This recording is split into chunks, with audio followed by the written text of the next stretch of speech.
Sous l'effet du changement climatique, les bâtiments subissent des dommages. C'est notamment le cas des maisons qui se trouvent sur un terrain instable, par exemple un sol argileux, et qui peuvent se fissurer structurellement à cause des sécheresses à répétition. En France, près de 4 millions de maisons seraient exposées à la sécheresse et donc à la fissuration.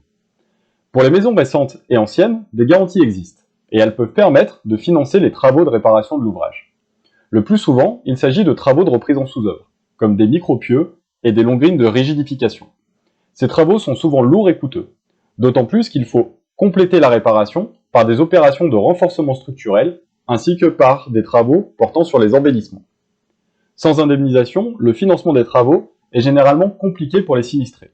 Alors en cas de fissuration, quelle garantie s'applique? Pour les maisons construites il y a moins de 10 ans, les désordres menaçant le bâtiment sont normalement pris en charge dans le cadre de la garantie décennale du constructeur.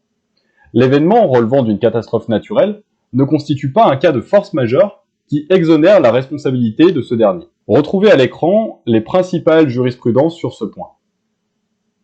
Pour les maisons construites il y a plus de 10 ans, il n'y a pas de garantie décennale qui s'applique par définition.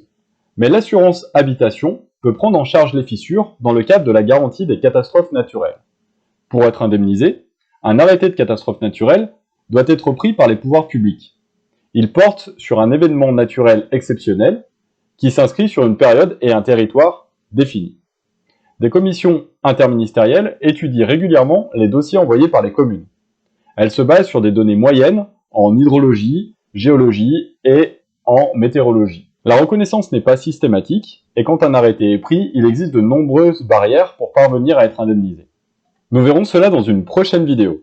Surtout, vous découvrirez quelles sont les bonnes pratiques à adopter face à l'expert de l'assurance. Pour ne rien rater de nos conseils, nous vous proposons de vous abonner à notre chaîne si cela n'a pas déjà été fait. À très bientôt!